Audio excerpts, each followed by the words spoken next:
You read the title. So yes, EATEOT will be receiving an official Nerf date, and in this video I'm going to go over why this is going to happen, the changes that are going to take place, and a little bit of how it happened. And this is a serious video, so not using the funny webcam mic today. So one day I was just looking at Dark Fiend's Discord server, and there was a post from someone who said they managed to fix some of the bugs in EATEOT. Immediately I was intrigued because, if you don't know, a huge part of the difficulty in the level is the problems with physics. After a while of playing the level, the physics actually bug out, making it so your cube jumps a little bit lower, and that's why 25% is one of the biggest choke points in the entire level, because you have to get through 17 unnerfed triple spikes with the physics bug, making the frame windows much smaller and all the jumps much harder to pass.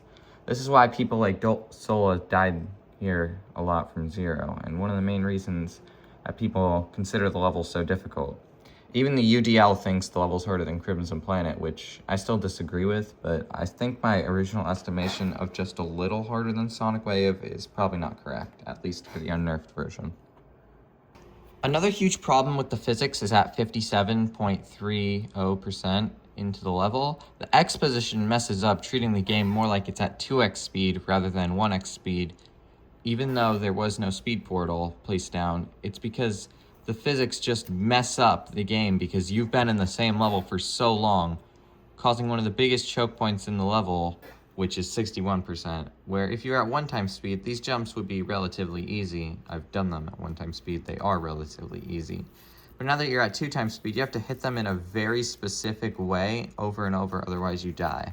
So what this person did is they were somehow able to fix the physics bugs so that the 25% triple spikes behave more like normal triple spikes, and you just jump at the same height that you would at the start of the level. And somehow they were also able to fix this X position bug, so you just keep moving at the same speed. You're always 1x speed, and I don't know exactly how they did this, but they were also able to make it so that the level's the same length. I'm not sure if they changed any of the gameplay or not, but I don't know if they did. I'm a little confused exactly what they did, but it works, so I'm not going to question it. And after they did all this, they posted it in Dark Fiend's Discord server and asked him to release it as like a separate bug-fixed copy onto his account, to which initially he grandly declined. But after seeing this, I was very interested in it, so I made a statement on my own thoughts and what I thought would be best for the level. So I'll just put what I said on screen and you can pause to read it if you want. After that, it was a few days before Dark Fiend responded, and he said he was very hesitant to make the update because it'd be unfair for the people who already completed the level. So I decided to ask some of the people who did complete it on their opinions. I asked Solah, and he said he was fine with it. I asked Sven, he said he was also fine with it.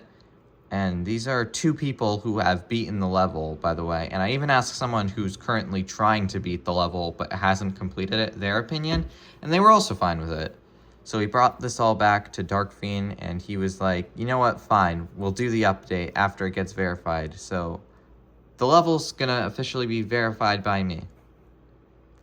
I already went over why I think this update is beneficial if you read my response to the post that someone bug fixed the level. So I think the last thing that I have to go over is just the changes I myself made to the copy that I was given to verified.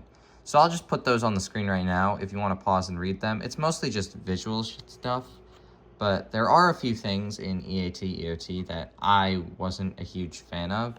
So I changed them to make it so that someone just playing from zero, getting there for the first time, would have an easier time beating it. Like, for example, the 49% part. It was very weird how you had to click the first orb late and then the second one early in order to survive the part. So I just moved the spike over one block so that you didn't have to do that. And I made it so that you really don't have to practice certain parts. I would still probably recommend doing one practice run just so you know what you're getting yourself into, but other than that, you really don't have to. Except for 15%. I chose to keep that the same because it's iconic. So yeah, if you're going for this level, still practice. I also added some start positions, so that's pretty fun. I'm also just going to quickly put up this on the screen, this cool effect that I made that I think is pretty cool. Anyways, I think that's basically all I have to go over. I'll probably start verifying the level soon, and that's basically it. Goodbye.